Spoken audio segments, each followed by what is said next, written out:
Having fun, we're having fun, we're having fun, we're having fun, we're having fun, we're having fun, we're having fun, we're having fun. All right. We're having fun, we're having fun. So here we are. We're having fun, we're having fun, we're And having fun. Nothing has happened before, but so much has happened before, but we're not going to talk about it. What is this? This is welcome to Star Trek Resignation. Is there any subtitle to this? Well, Section 30 fun. I was about to say, if I may be so bold as to call back my previous, Section 30 fun is my pitch. Oh, damn it. Yep. I think, 2 out of 3. I'm not going to use any veto power here. Yes, welcome to Star Trek Resignation, Section 30 fun. Fuck yeah. And we never have to use that name again. My name is Wade Bowen. And with me, as always has been the case lately and forever, and is Glenn Hall. Well, 2 things. 1, I do like the suggestion that this is not the first of many Section 31 movies. And 2, I, as always, appreciate how every time you introduce us, it's as though you're not quite sure we'll be here next time. I never know. It sounds like you're trying to convince yourself. Exactly. Yes, better put. I need to convince myself that you'll still be here for me. I know Sean Parada over here will be because I've got dirt on him that that brings it back every time. Right. Yeah. It's got to be the only reason I keep coming back, because why the fuck else would I? Hey, did you guys also have to poison your families to come on the podcast? Man, talk about starting on a just bleak ass note. Which the movie starts on a bleak ass note. Yeah, no, that's what I'm saying. It's like, oh yeah. I mean, the moment that family, she sat down at that table, like, oh, these people are dead. Admittedly, I was like, probably by her hand, but it's like maybe something else happens. But it's like, there's no way these people are living through this scene. It's like, I mean, I knew that, but I was already groaning too hard. It's like, oh no, your daughter just came back from a Hunger Games. Oh, fuck. Yeah. That's what this movie's starting off with. Wait, I did want. Oh god. I did want to ask you, like, is there any precedent for like this being the way that the Terran Empire chooses its leader? Like, I guess it. Nope. I guess it. Okay, good. So I don't have to pretend that there is like. Is there precedent for how the Terran Empire chooses its leader? I mean, the fact that it's an emperor would at least suggest some. Because, well, hold on. Because we're getting into the weeds already, I'm going to go ahead and, once again, crack open my own beer.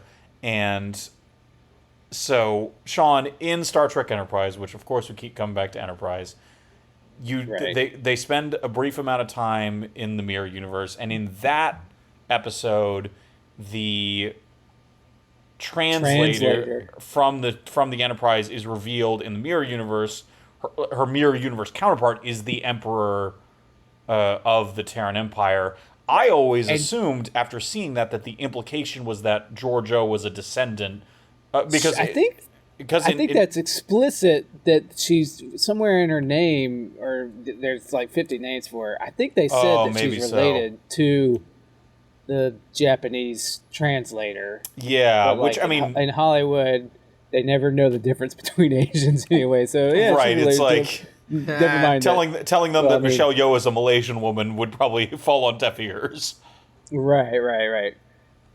And so.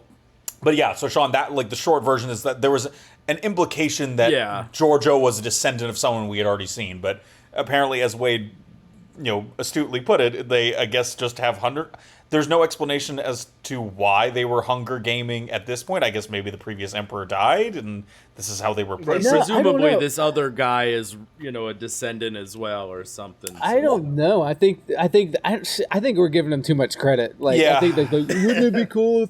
Because this whole thing is like, ripping off other shit that worked, that they hope they can make work for Star Trek. Instead of trying to make Star Trek work, they want to make Star Trek into, blank. Like Right. every other. Which, look. Into Ocean's fucking dog shit. Well, yeah. And therein lies my, upcoming grievance, or my overarching grievance with this, is that it sucks shit. Well, yes, that's first and foremost, of course, that it wasn't good. That's the base level. And the base level, tiers getting into the weeds of it,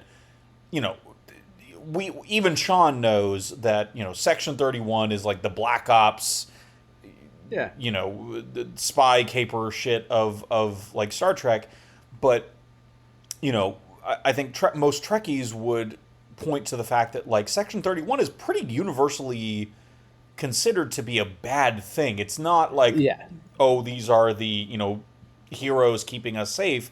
The whole point, especially in Deep Space Nine, where Section, I think, is the first place we see Section 31. That is Deep Space Nine invented Section 31. Yeah, and in Deep Space Nine, that's it. They don't want to give Deep Space Nine credit for anything else. They'd rather honk on Voyager stuff. But yeah. Well, I mean, my point being that, like, the purists, I think, would argue that, like, Section 31 should not really be portrayed. It's something, it's secret. It's something that Starfleet doesn't, like, officially acknowledge exists. Yeah, so, I mean, we've talked about this quite a bit. That What? in Disco, Section 31 is referenced so just, like, openly. But we're talking about this movie that doesn't want to reference any. But if I'm gonna produce this like Alex Kurtzman, like I know all that stuff happened that we talked about, but we can't mention it here, guys, because people might be confused. Well, so therefore, we could mention it, and it might make the story better, and it might like inform some of the stuff. We could use details from the backstory to make it better, but we can't do that because it might confuse people. So therefore, we just need to rely on tropes, guys. And it might suck shit, but people will understand it because it's simple and it's dumb as hell. Well, so let's not make it like complicated or anything that people might have to have prior knowledge of, or that we could explain that prior knowledge of in a story or a podcast that would make the story make sense to people. We can't do that. No, let's just dumb it down. Shove some tropes in there. Do all the shit that everybody can understand without thinking about it, like just throw in a MacGuffin, and then we're good to go. So, and like you're absolutely right, and it is objectively insane that a movie titled Section 31, I don't think at any point explores the concept of Section 31 at all. Like it just establishes, like you hit the nail on the head, Wade. And the other thing is that I think we can all agree, I don't think this is some grand secret, that this is so clearly a season of television that was retrofitted to be a, made for streaming movie. Like you can see, you don't think? I don't think it was a whole season.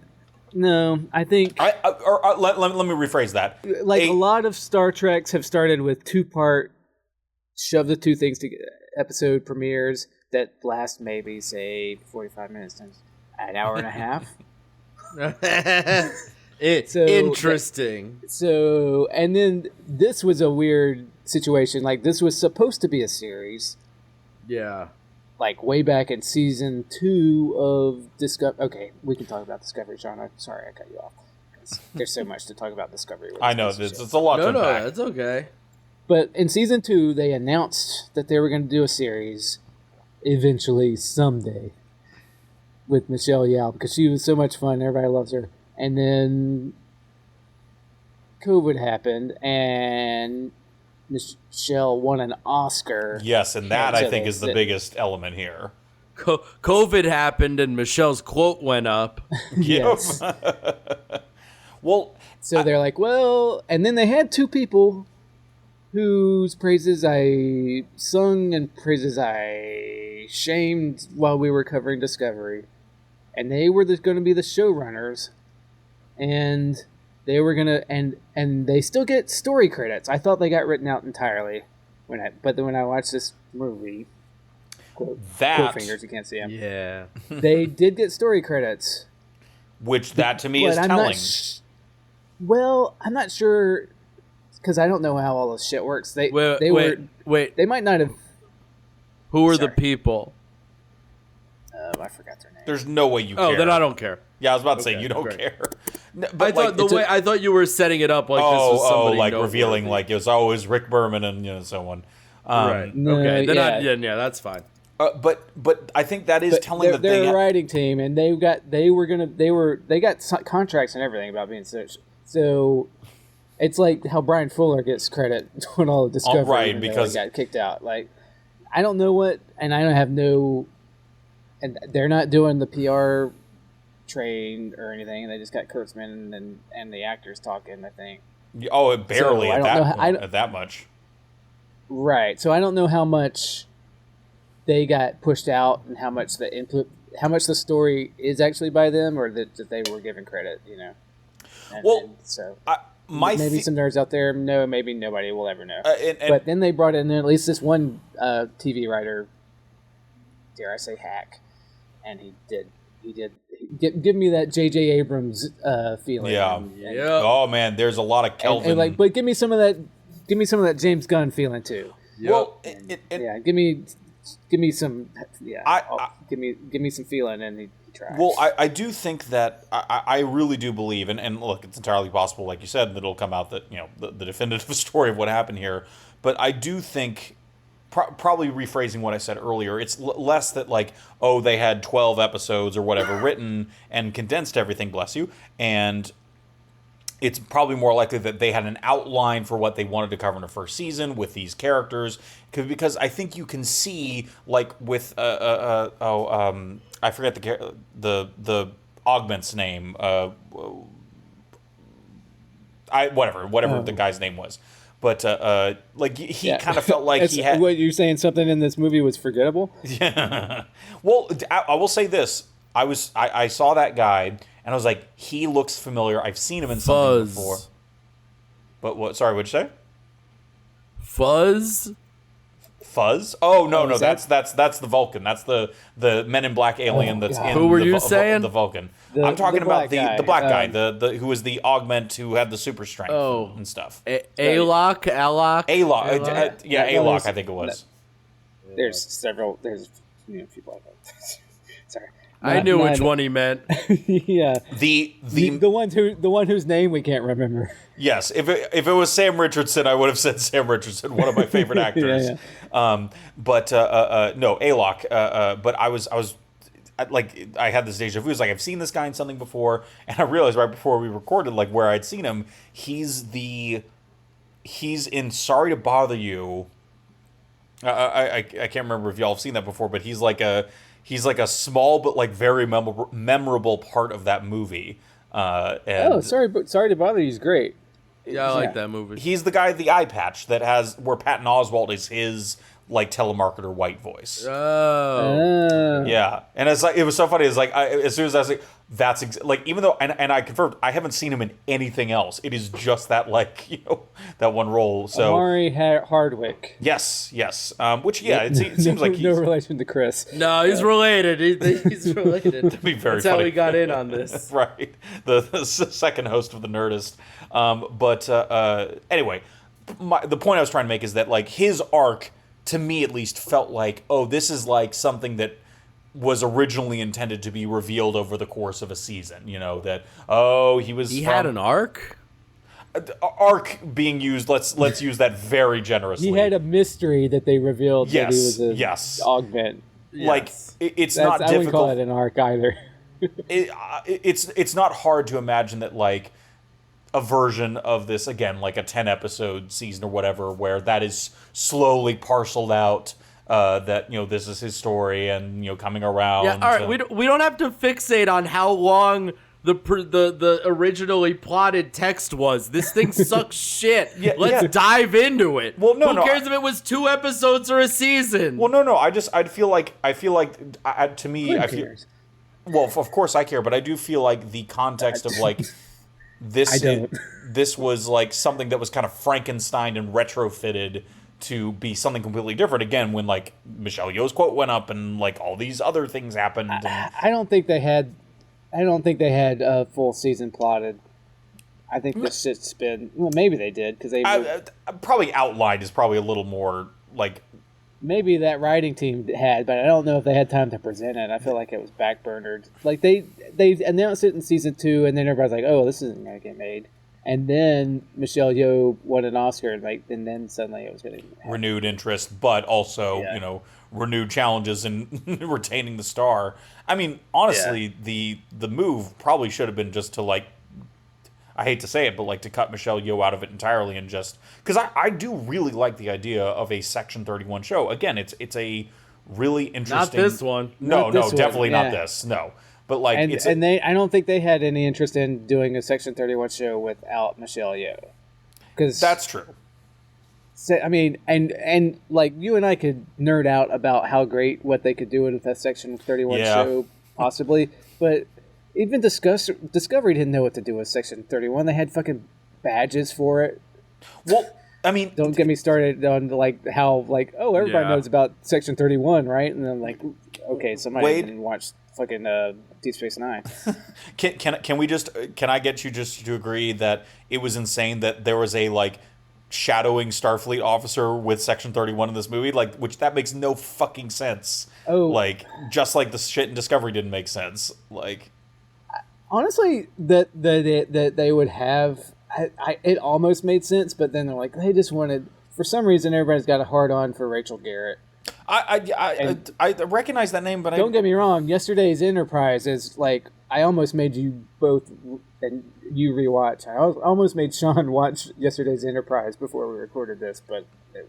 Sorry, remind me what Yesterday's Enterprise is. There was a new episode of Enterprise on yesterday.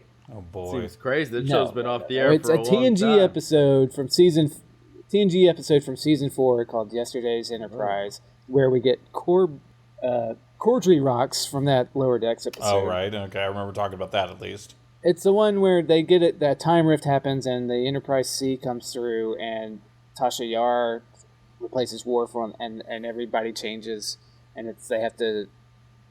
They have to fix time. Basically, it's one of the best TNG episodes. It's one of the episodes that when Quentin Tarantino was going to make a movie, he was like, "We should do a movie version of Yesterday's Enterprise." I thought he wanted to do the Gangster Planet, a piece of the. Well, that's what they settled on. But if you were going to do a TNG movie and not a reboot, he was like, and then I don't know what the final thing was. It might have incorporated Yesterday's Enterprise and the Gangsters. I don't know, but that was like one of Quentin Tarantino was on board as saying that was like his favorite. That was on his short list of things he wanted to.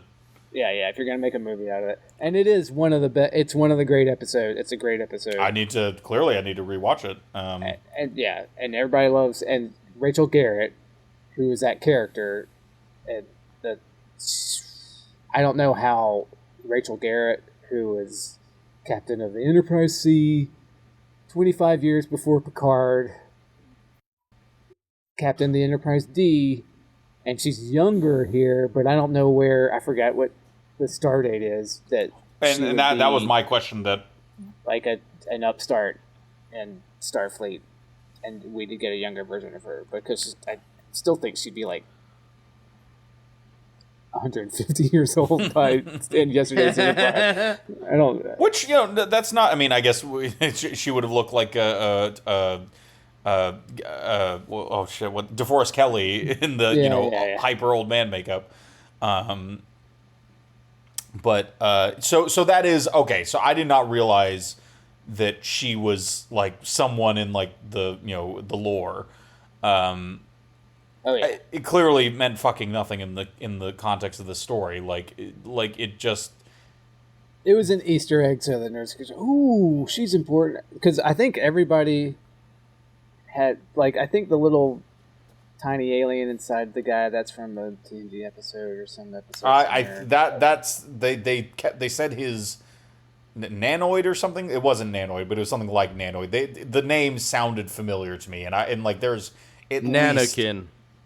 Is that actually it? Nanakin Skywalker. Oh boy, that is actually it though. That is it, right? But it just goes to show, it's like if they came up with it, man, they really. Yeah. Oh yeah. I didn't hate the. I'll say this about like the heist crew, even though it wasn't actually a fucking heist. It was just like they went to a planet and then they went to a cluster. Yeah, nothing fucking happens. I like some of the concepts of like the people on the team. I liked, but like again, it doesn't make fucking sense. And you're right, Way, that we shouldn't get too into the weeds of like, you know, what this should have been or could have been. But like, just on its face, that like this is supposed to be like a Black Ops thing. This is like, I feel like it could have been something different where it's not Section 31, but it's, I don't know, again, like more overtly an Ocean's 11 thing. There's just no fucking like identity to this movie other than here's a bunch of shit we just mashed together in the hopes that it would create something worth watching. Yeah, I don't know. Oh, yeah. And there's no impression that like this group is like good at what they do. Right. I guess they just seem to be there. Sorry, talk about Nanakins. Well, they're not from anything. I think you're right, they made them up for this movie, I guess. They don't. Oh. But there are episodes with like, you know, microscopic or nanoscopic aliens. It's a thing in science fiction. Just like shapeshifters are a thing, but I think Sam Richardson was like a new type of shapeshifter. Yeah, that was my other question. Like, wait a minute. He's a shapeshifter. He's not a changeling because what the fuck kind of shapeshifter is he? He's a changeling, but they can't make him a changeling because they haven't discovered changelings yet. Okay, so you do know when this is supposed to take place? Well, no, that was my point. But at some time, I don't know. Yeah, because who the fuck knows? Because Giorgio went through the City on the Edge of Tomorrow portal, and there's a lot of stuff that we don't know about because they don't want to have to explain anything. They just want to state that shit happened and you should know that it's okay without having to explain anything or actually make it work better for the story by explaining what happened to her. It's like, oh, she came back and she tried to redeem herself from being a space Hitler, but you don't have to worry about it. She runs a bar now. They really just like, yeah, don't worry about it. Don't worry about it. It's so fun. Look at how fun it is. She's in a space casino. Yeah, one of the you can go on Memory Alpha. One of the main cast of one of the pictures is them holding up the newspaper and the caption that says Emperor Giorgio's fate uncertain, and it says Yo's final appearance on Discovery, subtext not included. So, boy, which none of it was included in this movie. Well, and that really is pretty remarkable that, like, again, in, you know, God, I can't even remember how fucking long this was. Like, we'll call it 90 minutes. It's like an hour and a half. Yeah, so like in the 90 minutes of this movie, like there is not a single reference to the events of Star Trek Discovery, which, you know, are the entire underpinning of this character as we know her. Which I'm not necessarily complaining about that in and of itself. It is, I think, part of the weirdness of like, what the fuck was this supposed to be? Like, who was this for? Right. I mean, it's part of, and I mean, this is like straight Kurtzman. That's like what he did on season 1 of Picard. Like, well, there's a Dominion War, so everything's fucked up. Things are different than at the end of TNG because of the Dominion War, but we can't say Dominion War because people might not have watched DS9 and they might be confused. So they had to write all this stuff there's books about it if you want to look it up. And Chabon had all this stuff that he was like wanted to do, but like, well, you know, Alex said I couldn't really mention it on screen, and I guess he's right because I'm a, you know, because it's Hollywood and you can't disagree with anybody or. I don't know. No, same shit here. Yeah, no, clearly, like, and it's like, why? I mean, yeah, you just asked like, why even bother at that point? You know, because like, this is not. I'm just imagining the person who is like getting into Star Trek because of this movie. Like, they're in for a real rude awakening. They don't exist. Yeah, right, exactly. yeah. You know, it's like the hypothetical swing voters. Like, it doesn't actually actually exist.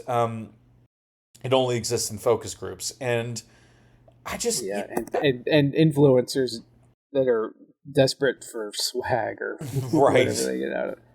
I wouldn't say no to a Section 31 hat. Go ahead and try and buy me Paramount, please. But well, this is Star Trek like you've never seen it before, and people are in for a wild ride. This is shitty. This isn't your parents' Star Trek. Well, and it's excitement around every turn. Yeah, it's so exciting that I nearly fell asleep 3 times. I only half watched this movie. I really only half watched this damn thing. It could not hold my interest at all. I mean, I don't blame you. Again, what actually happens? Nothing happens. Guys, when the movie starts with white text, black screen, Fate, who makes the sword, does the forging in advance. Shut the fuck up. It means nothing, you lunatics. And then it immediately, the first shot is of a guy forging a sword. Right. On a it's brown not planet. So it's not a metaphor. It is just about a guy making a sword. Give me a riddle of steel, or you can start a movie with making a sword like fucking Conan rocks. Yes, right. Give me the riddle of steel over this shit. Fate. That's whatever. fine. But then you can't have a quote about making a sword unless your whole movie is about making swords. Well, the sword is. That quote was. This is not a sword-heavy movie. It's about the Empire. No, it's about fate. But what does fate have to do? It just sounded cool to someone in the fucking C-suite. Somebody. God bless him. Because she was fated to be emperor and he wasn't, and that's why he can rail against his fate all he wants, but she's always gonna win. Also, I don't know. The whole setup of PETA. She has her own PETA from the. She's got her own PETA. Yep. Yeah, that's right. Yep. He has her PETA. God, and then they have the fucking other empress show up, and I was like, you have a sword, cut her fucking head off. You're the emperor. You can do whatever you want. Right. That would have been something. Well, also cut his head off. That'd be cool. Yeah, there is because I understand that and this is consistent across all portrayals of the Terran Empire and all the various shows and whatnot. The whole crux, they're violent and they're backstabbing, and it's every man and woman for themselves. Survival of the fucking fittest. We fucking get it. Cut her fucking head off. Yeah, there's that would have at least been more interesting than this convoluted, they pick 2 people and whoever doesn't kill their family has to serve the other. It's just so retrofitted to get to the, of course it was going to be this fucking guy. When as soon as there was a masked person, he's like, I wonder who that is.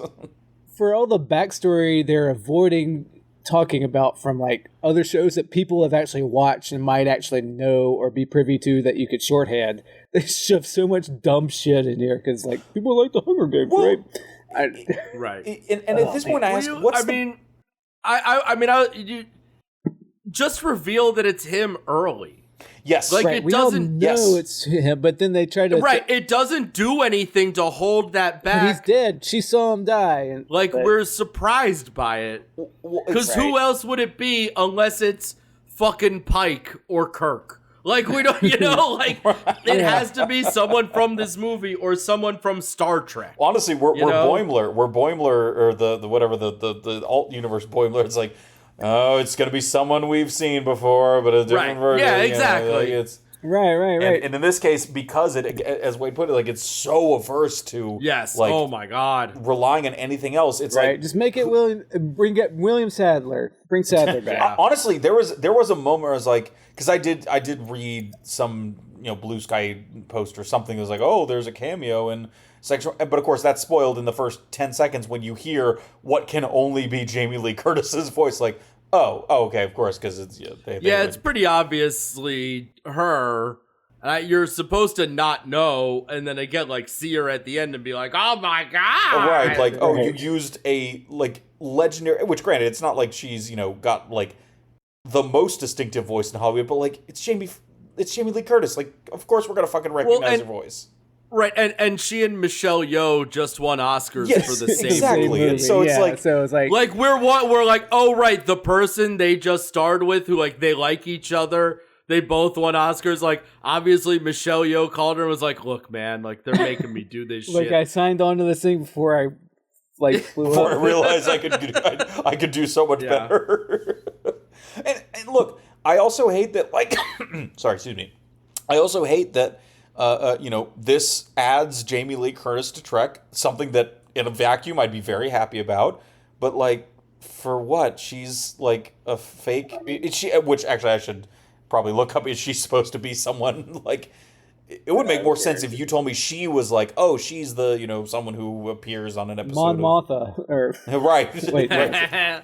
But she had Jamie Lee Curtis showing up, I don't know, 2 or 3 times over the course of a season as like an admiral. Pretty good. I'd love that. I'd be so on board with that. That's a great Jamie Lee Curtis, Star Trek role. But I'd react similarly the way that I did when they announced Holly Hunter as an admiral in that Starfleet Academy show.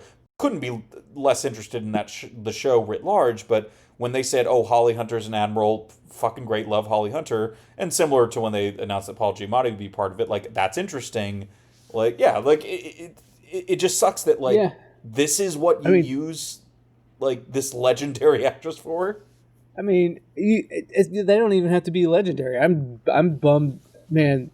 Sam Richardson was actually pretty good in this. Oh yeah, but it made me sad. He's like the arguably only character that I actively didn't despise. That was that made sense. Truly. Like literally, everyone else was so annoying. Oh my god, that fucking Nannikin! He sucked. Man, he was laying it on thick. Oh man, They gave him a note. I'm sure that actor is actually Irish, but like someone told him, like, can you be extra Irish? Like just yeah, you're not. Yeah, oh man. And again, it's like there's clearly a lot of things that if written by someone else and laid out differently. It's interesting, like the idea, like, oh, this is a nanoscopic alien controlling a giant robot body that also has like an autopilot that just is basically a copy of him. Like, okay, that's not nothing. Like, I don't know. I mean, all the twists were so easy to figure out there. Like, the guy's like talking, like, oh, it's that guy. Oh, it's on auto. I said it's on autopilot, and she's like, "What? Yeah, he's gonna be right." And also, I will just say a side note. That, so the robot guy, which I couldn't believe he wasn't supposed to be like a Borg of some kind, like because they just Zeph. They just like mech suits are cool. We gotta get a guy in a mech suit, and then It again shows how lazy and how like unwilling they were to like really use the whole cow, so to speak. That is just like, no, he's just a guy in a mech suit. There's no like, I could see a better version of the script being like, oh yeah, well he was captured by Borg and they tried to unborg him but it didn't take or some shit. But I do like that actor for one very specific reason. That is because he is the Australian pilot in the first Pacific Rim movie, and just you like that guy in a fucking mech suit, don't you? Christ! It is truly just because he is in this one specific thing I like, so I got a soft spot for him. He talk about like the guy being like as Irish as possible. He is, I think he's Australian in real life, but like he's extra Australian in Pacific Rim. He's like, I gotta stop the kaiju, mate. You tell me you gotta stop the kaiju. You gonna do this? Again, to me, it's just it's so memorable. He's just English. He's born in Sussex. Oh, is that true? Well, they really put him up with someone extra Australian for his dialect coach in that movie. Right. But it makes more sense that he's doing an all over the top. Right, exactly. Especially that he's English. It's like, one of these. I just talk like this, okay, mate? All right, yes.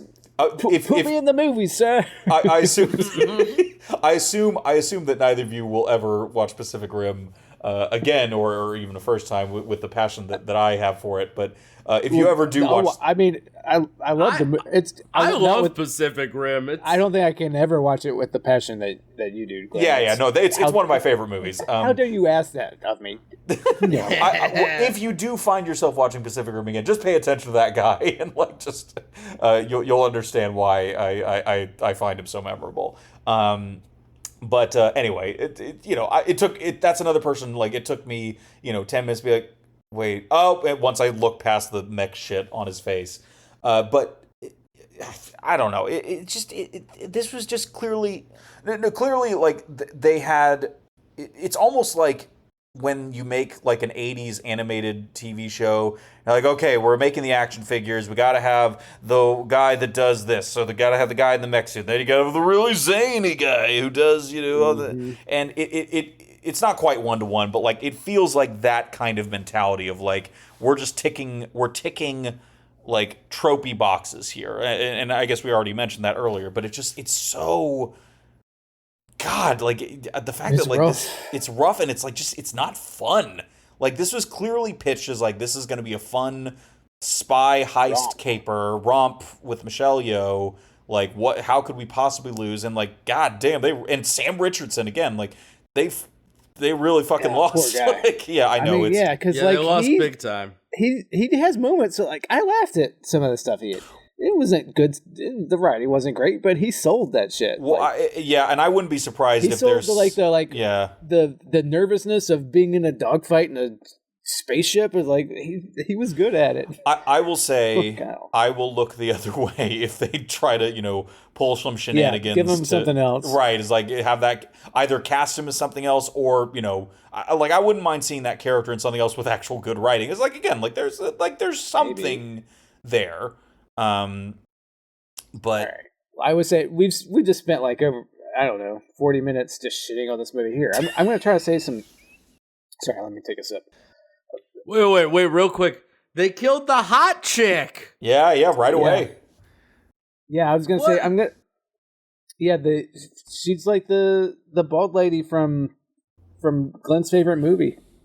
Oh, is she from Star Trek: The Motion Picture? That's the one that merges with V'ger. Yeah, that's what it was. That everybody's horny for. That's her special trick.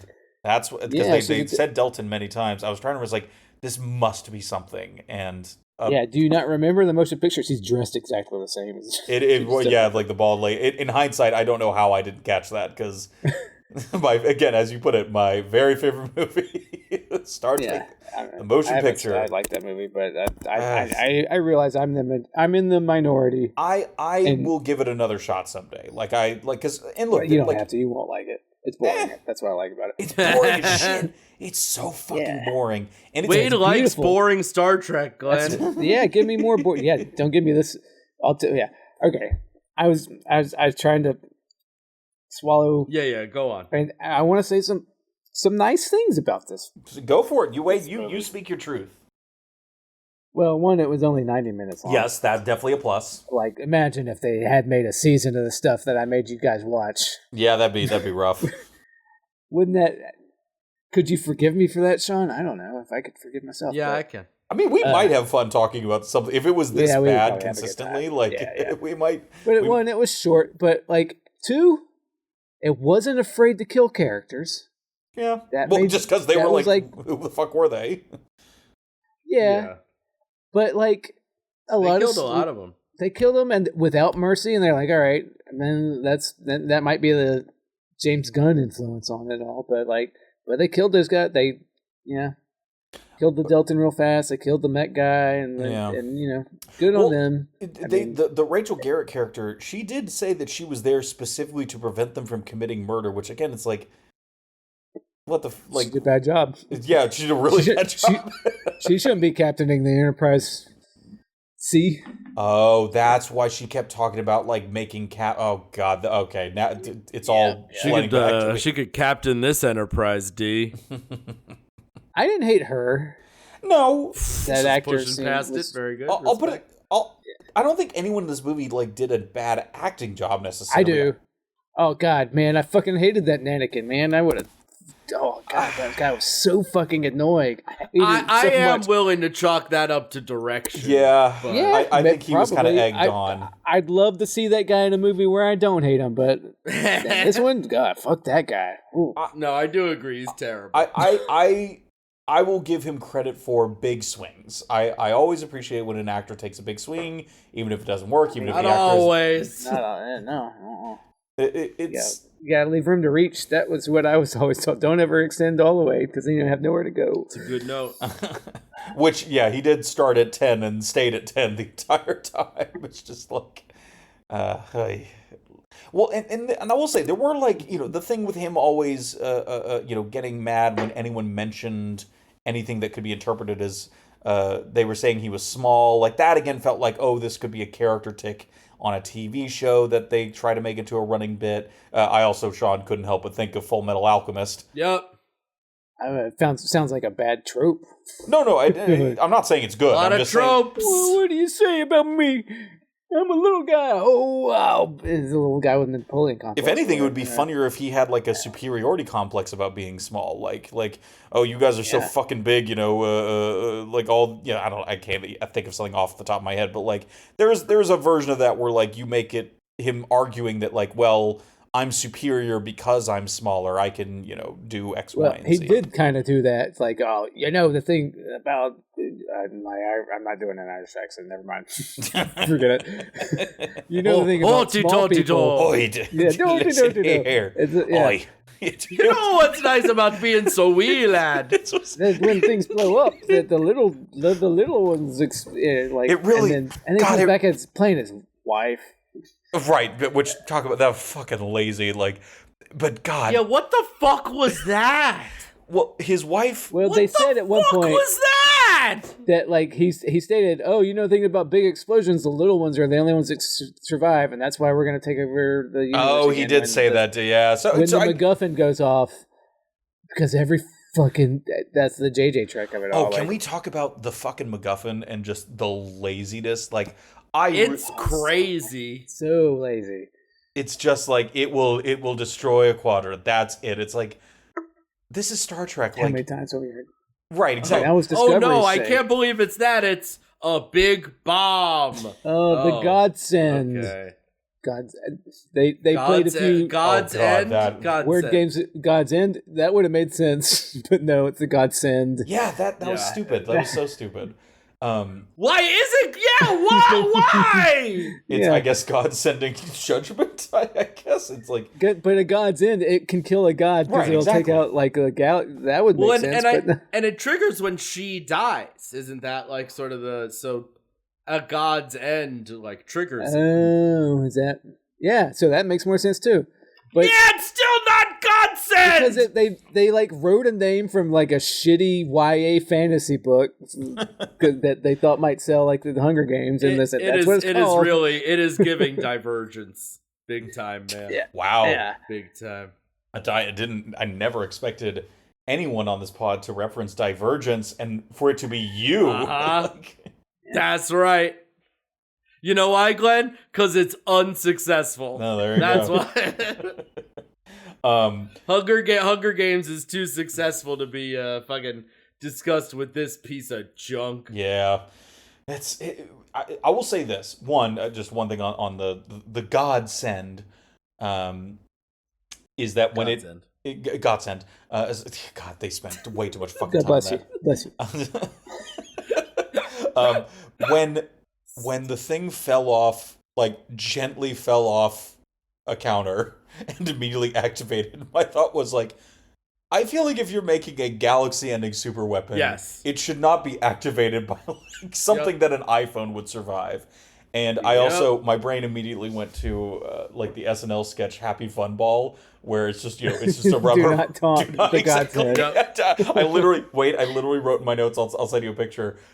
Do not taunt Happy Fun Ball in my notes. So it's like, which if that was the bit, like if they really was like, man, you can't even fucking look at this thing, like it'll go off. Like I would have at least appreciated that, but like this whole thing like really reeks of like contractual obligation. Like they had Michelle Yeoh under contract. They had to get something out, but like logistically, they couldn't do what originally they wanted to, and so it just it's just we got this. We got the same director that directed the bulk of the series, dude, for Discovery, Olatunde. Yes, I did recognize their name. Yeah, they were the director, and the screenwriter was not one of the Discovery writers, but I looked them up, and they a TV procedural kind of hack. Which that's not a bad like angle if like you're making a show about this, but like if you're writing a fucking movie, I'd say it's bad. Yeah, but yeah, it was bad. I mean, and who knows how many they got in before they didn't get credited? I don't know, but like, and I'm sure there's Kurtzmans all over this thing, so they got a guy that would play ball with that. Yeah, and sorry, the movie angle like just reminds me that I think I kind of know what I would have wanted to see out of this movie, like a rough approximation, I should say.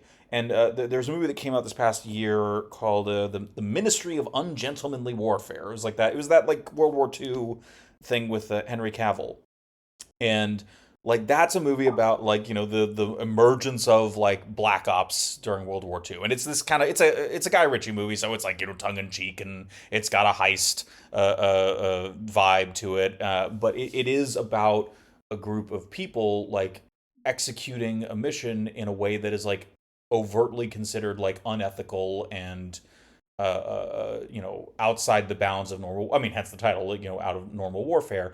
And like again, because it's a Guy Ritchie movie, it's ultimately like they don't really grapple like with. It's ultimately empty and not that good. Yes, but so it's a lot like this one. No. Glenn loves The Gentleman. You gotta. Glenn's a big The Gentleman guy. Isn't that supposed to be good? I thought that I haven't seen it, but I have heard it's good. I don't know, man. But sorry. Why are we talking about Guy Ritchie? No. But hear me out. Like I do think that again, even though that movie like was hollow in terms of like the moral side of it, it at least it tried to pay lip service to it. It tried to have its cake and eat it too, and like I don't know, it just for some reason. Hey man, they're a Suicide Squad. Anyway, did you guys pick up on the fact that like when she was running that bar, her name was Lady of France? Oh, Madame de Her France. name's Madame Dufranc. Her name's just Lady of France. Is that right? I guess I don't speak French. I didn't catch that. Her name's Madame Dufranc. That just means French Jesus, lady. Put that thing. Oh my god. Well, there's the ball game right there. I was gonna do 2 minutes of as long a segment as I could on the things I liked about it. You said that like 15 minutes ago. I know, because I ran out of things, but when I was watching this movie, there were several times where I said, when I was watching this movie, I didn't pine for death. There were several times where I said, this could be worse. Yeah. Because I kept telling myself over and over again, like, okay, just don't think of it's not a movie. This isn't a movie. This is a 2-part. This is a straight to video. Right. This is a 2-part premiere that got the pilot didn't go forward, so they made a movie out of it. But I was like, well, you know what? If this is just think of it as you're watching a sci-fi original from 1996. And right. That's okay. It's the same quality. That's what this is. And I say, I'm right. God damn it! But no. I'm also mad because I started watching the Red Letter Media Half in the Bag about this, and they made all the same fucking points that I was going to make, and they even said it was a Sci-Fi Channel movie with a big budget. It's like, God damn it! I said that while I was watching it. I just want to put on the record I'm not stealing from those guys who are obviously a lot more successful than and we Sean are. and I appreciate your commitment to ethics on that front. Yeah, but we think ethics are important. Ethics. Like the Suicide Squad. That's right. And I don't want anybody giving me the hi-hat because they said it too, because there's an original thought. It's about ethics. It's ethics in Star Trek journalism. That's a Miller's Croft. That's what I was talking Gamergate. Glenn's referencing the alt-right movement he's a part of. Yes. Classic me. I do agree with you, Wade.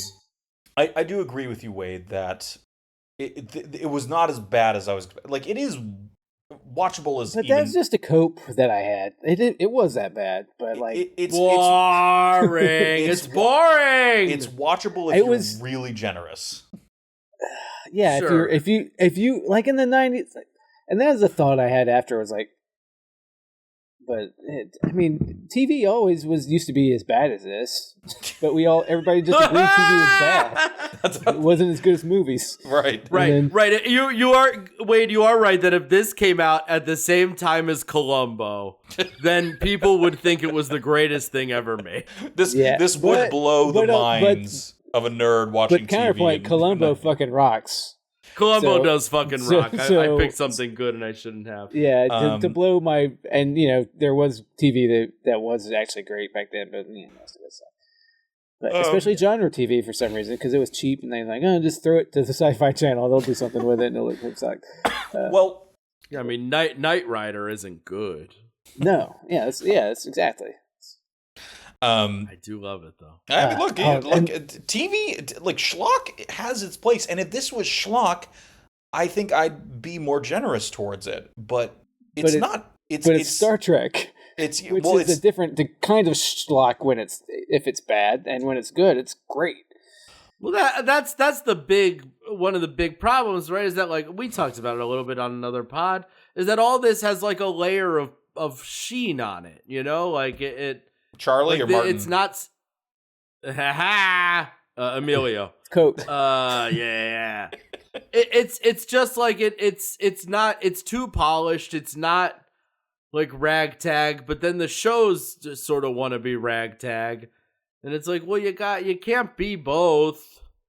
Well, it's about ethics, and Star Trek is about ethics. And Wade's really Miller's Crossing.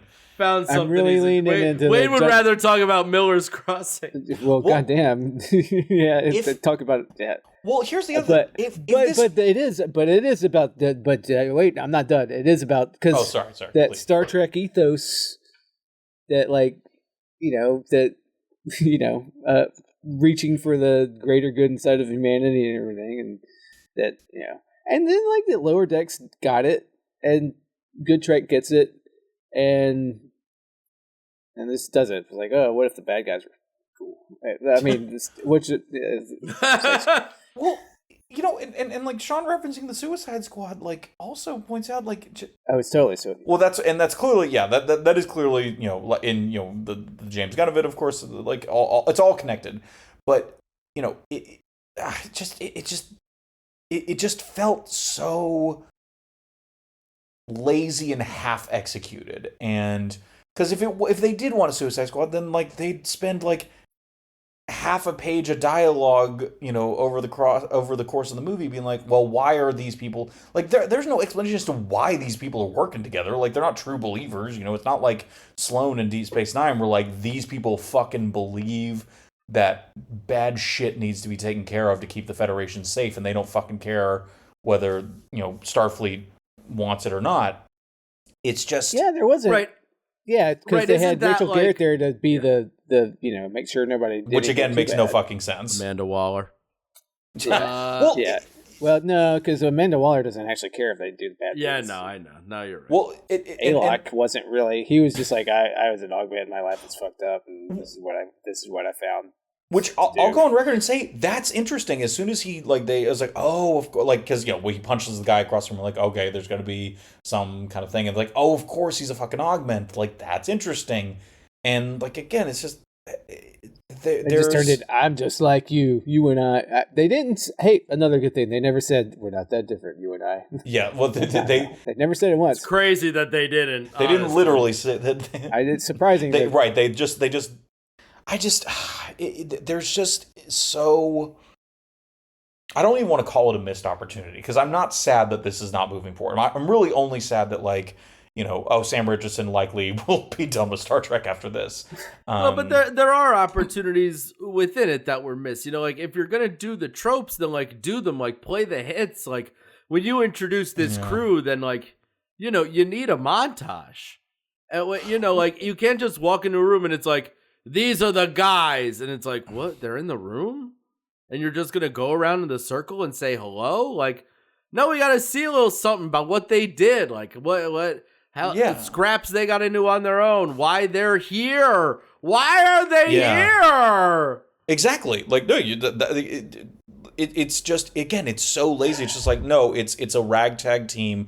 That's all you need to know. And what Wade said about like, the directive being like, don't assume that the people viewing this have never watched, not just any Star Trek, have never watched anything before. Like this is someone who stumbled they out. They don't own televisions. This is someone who's never been to the movies. This is someone who stumbled out of the allegory of the cave and started watching the Paramount. They've maybe heard an airing of the radio play The Shadow. That's it. But and like it, and got Michelle Yeoh who can. This is another thing that like drove me crazy. All the cuts and the way they shot it. You have Michelle Yeoh. She can do the choreography. Yeah. Yes. And they did so much work to tighten up the fucking action shots where you don't see anything that's happening. Like the action looks like shit, man. You do that when you have actors that can't pull that shit off. But like, yeah, right. You could tell they were doing it, and they cropped. They zoomed on so much stuff. Like even you could almost see it because they're shooting on digital. You could almost see it pixelate for how much they cropped in on it and stuff. It's like it was like just widen the shot. God damn it. Well, yeah, I mean, and that's a good thing. That's a good like summation of the microcosm here. That like, this is they take a woman who nearly died, making Hong Kong action movies, probably several times over, and just tried to frame it the same way you would some dog shit procedural where people are fighting in hallways because again, like you said, like they can't actually do the choreography, and so there's just. Why does this exist is the question that I think it begs itself. And we know why it exists. It exists because they didn't expect Michelle Yeoh to suddenly win an Oscar and upend their plans. And COVID, of course, as we already mentioned, is part of it too. And this is why I was texting you guys about this earlier. This is why I can't help but compare it to Borderlands, which I watched the other week. Another like recent Oscar winner, kind of Beauregarded into a COVID project, a COVID affected project that turned out to be really messy and like I don't think either of you watched that movie. I assume. I hope. No. No. I Sean's got a tattoo from a not core game in the series. Oh, shit! I didn't even think about that. Yeah, like Sean has a tattoo from. Yep. That's a testament to how fucking like what a thud that fucking movie is.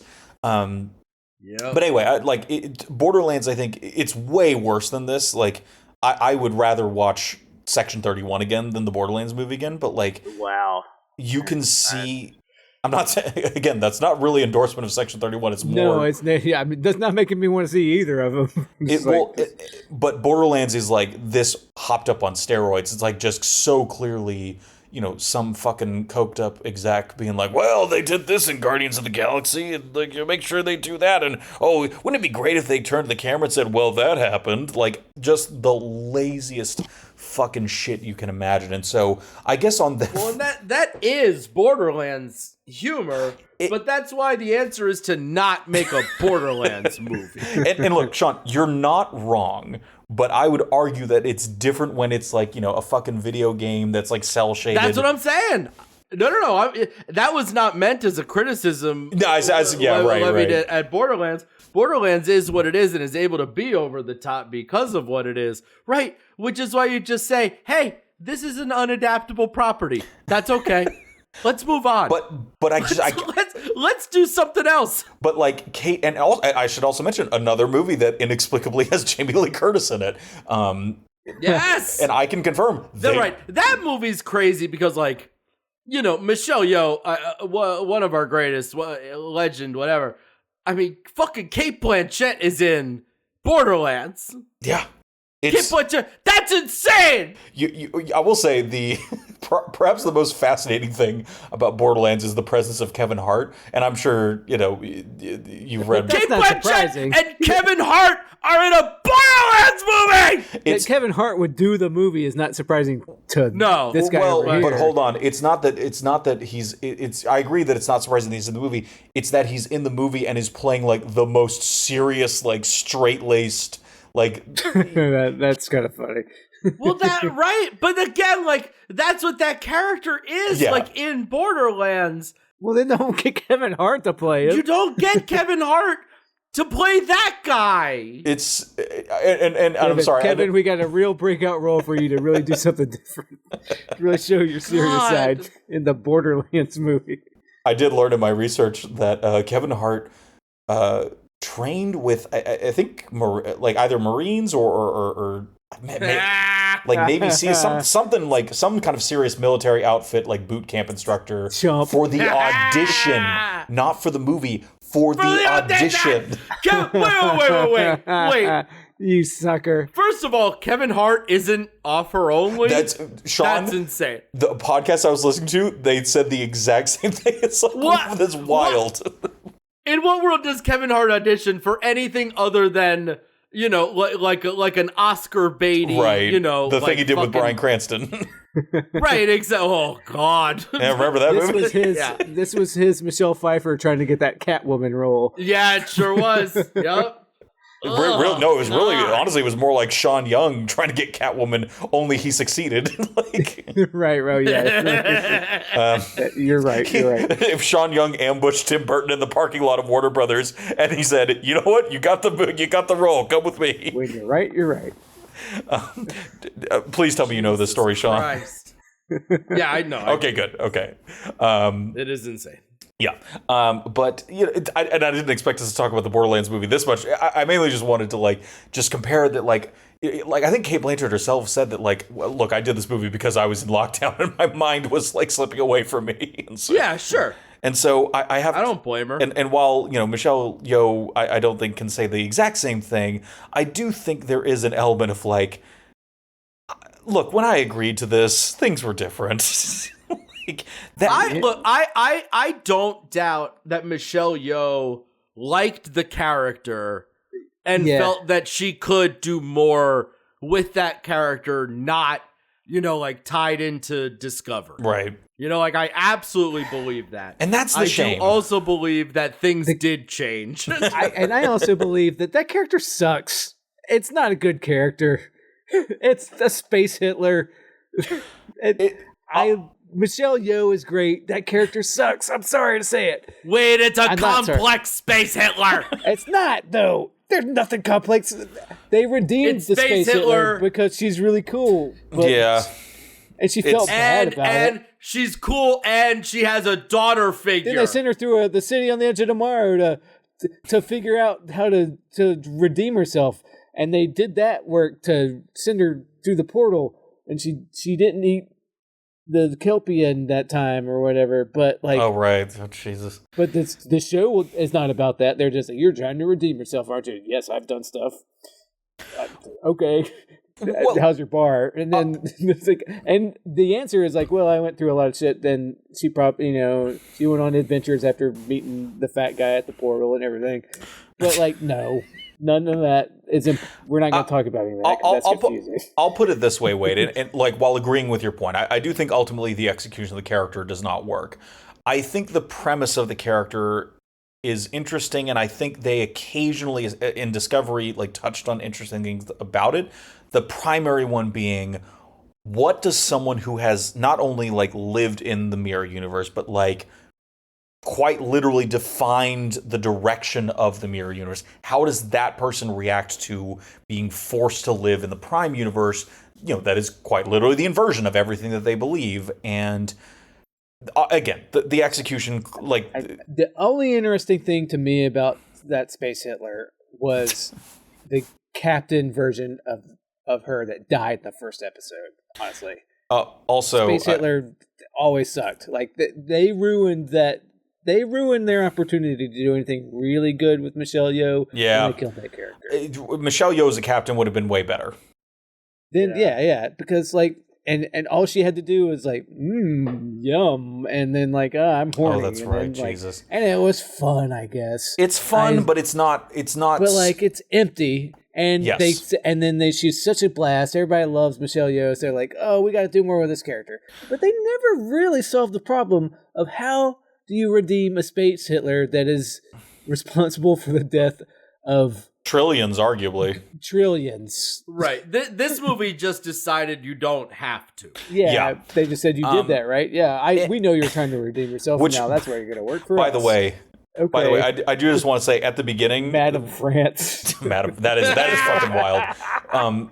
I do just want to say at the beginning, I don't know if you guys noticed at the very beginning when they did the Terran Empire salutes, you noticed they were not doing the usual like very Hitlery Roman salutes from Discovery, and I think they did it in TOS as well. And I just, given current events as of the time of this recording, the last minute edits, they were trying to fix that. Yeah, I wondered is like people don't want to see this. Well, and especially with probably not. If they did do it, there would just be like people being like, "Oh no, that's not what they meant to do. They just were throwing their heart out to the Terran Empire." Yeah, we live in hell. Hey, I liked when there's a flashback to when she got the bomb. And her little eunuch sidekick comes in, and he's like, "I have your bomb," and she's like, "Great."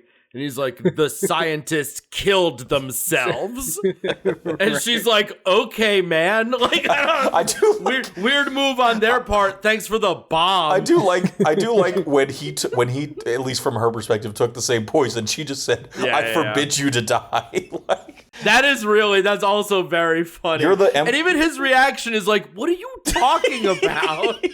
Like, by the way, here's Michelle Yeoh is great, but she needs good. She does, yes, she absolutely does. As any actor does. Like, look, no actor on this planet can like. She needs it more than others. Yeah, it's not her. Yeah. She's not. Yeah. Well, it's just you know what it is. I think it's just not. She didn't speak Mandarin. She just learned it phonetically when she was doing those Hong Kong movies. Yeah. So she could sell, but so she can sell shit that she doesn't like. Yeah. She's great at doing it. One more side thing that I can't believe Sean hasn't brought up. Like this guy San, whatever his name was. I think they made it pretty explicit that like this was a romantic entanglement. At least before she became emperor. Like, they were like 12, bro. What? No. Peter, man, shut up.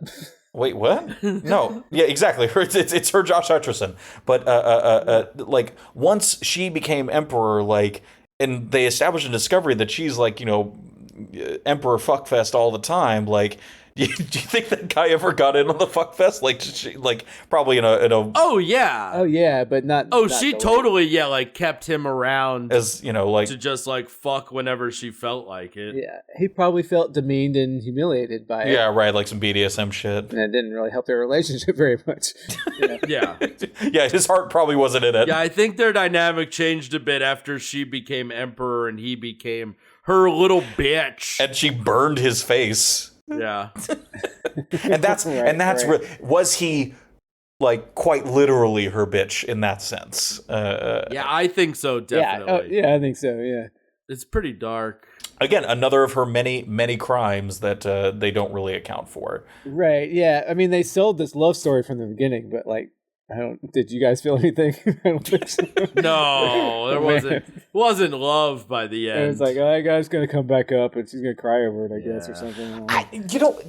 I've seen I've seen a good amount of porn, probably like 400 hours of porn, where like a woman will like peg a guy and then she'll like let him like fuck her for a minute at the end, and I think that's probably.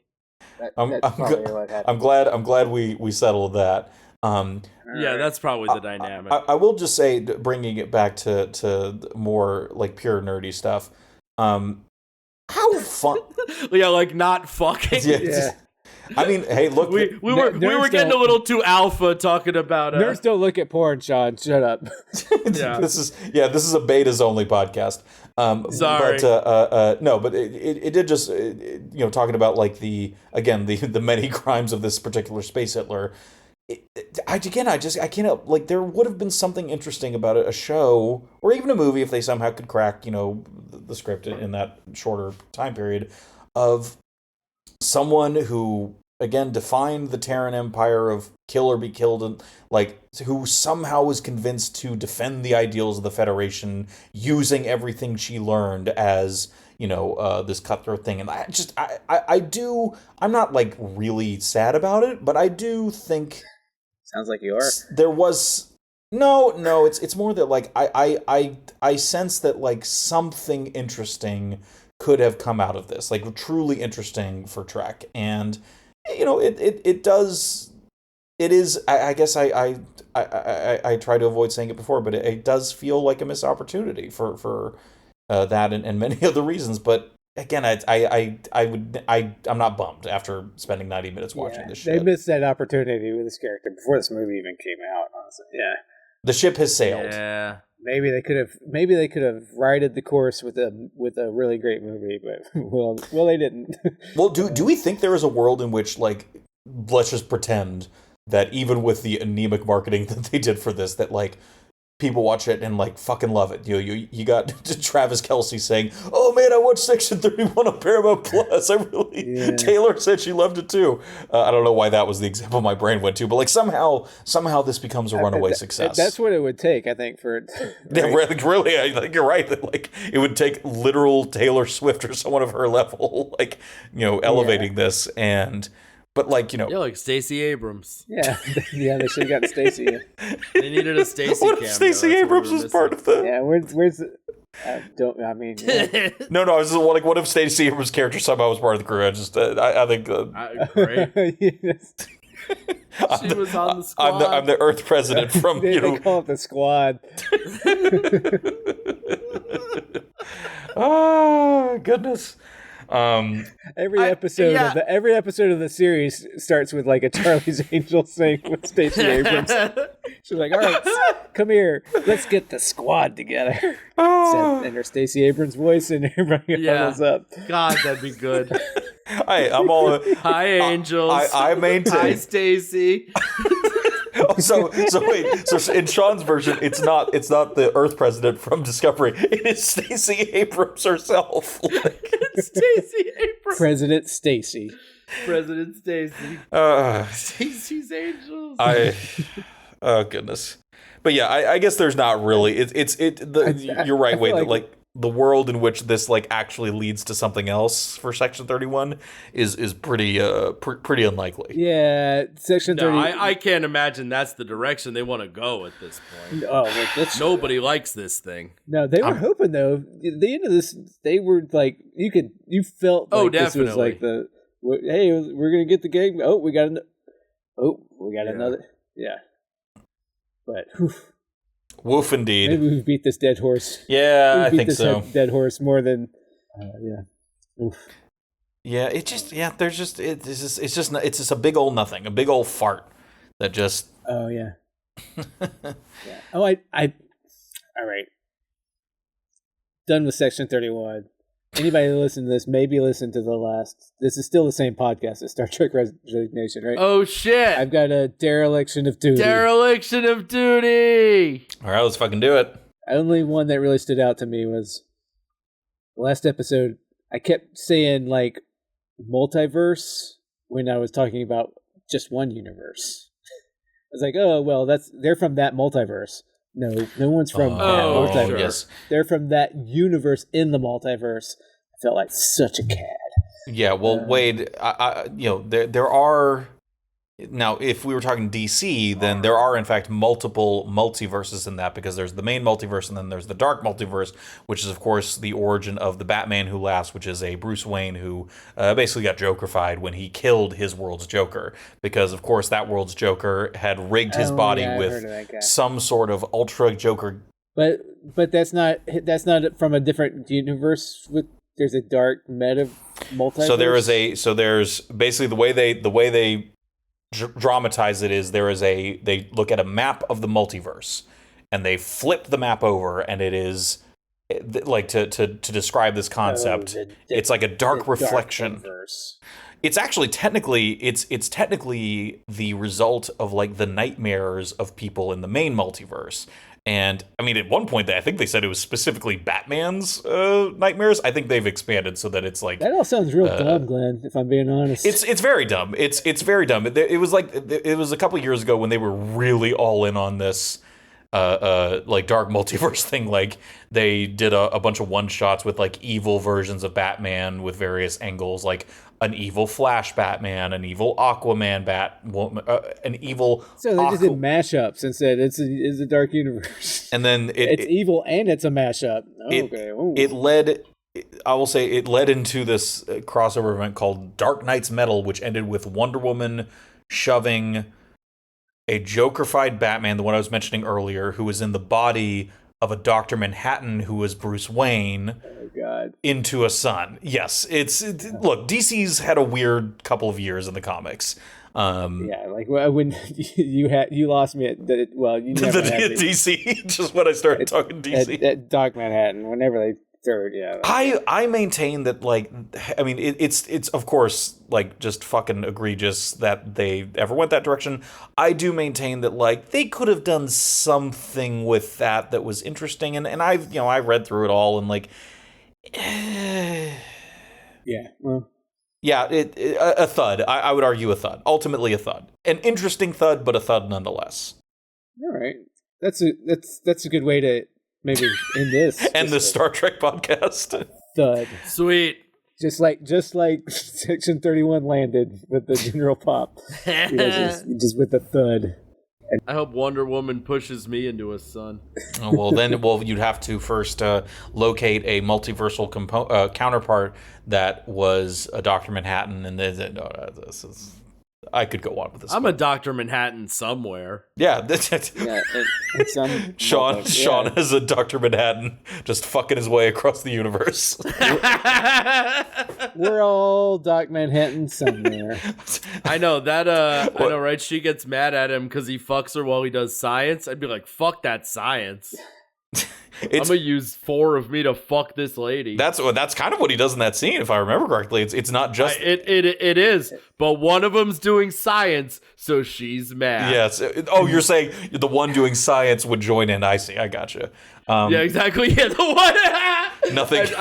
I'd throw a wadded up fucking gross tissue at the one doing science, the me doing silence, and be like, get over here, bro. Nothing ends, Adrian. Nothing ever ends. Not least of which this boner. The dumbest fucking joke I've ever made. Hey, Adrian, how do you like this boner? What do you think about this boner I got?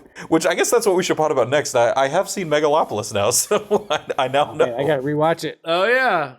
Hey, yeah, Hey, what do you think of this boat? How did this get made? Just did it, so it's about time. There you go. We're getting when it's hot. We'll get those sloppy seconds. 3 minutes. Yeah, exactly. All right. We're done here, aren't we? I think, yeah, we are. This is fun, though. I enjoy talking about this. I had a blast, guys. All right, we made a good thing out of a bad thing. sign off for this one? Yeah, we don't need one. This show's never fucking coming back, so like I don't think we need one. Plug it. Yeah, no, fucking bye. So it's hey, actually, you know what? I got one. Hey guys, it's been real Section 30 fun. It's been real Section 30 fun. Okay, I won't say it, but that's good. It's better than nothing. We'll say that. I won't say it, but that's good. No, I think it's great. I think it's great. I just can't bring myself to say it. Well, thank you. I guess that's compromise if I ever heard it. I don't know what it is. I just can't bring myself to say it, but I'm not saying it's bad. This is great. I've had a section of a good time. All right. Sean Stewart, play us out.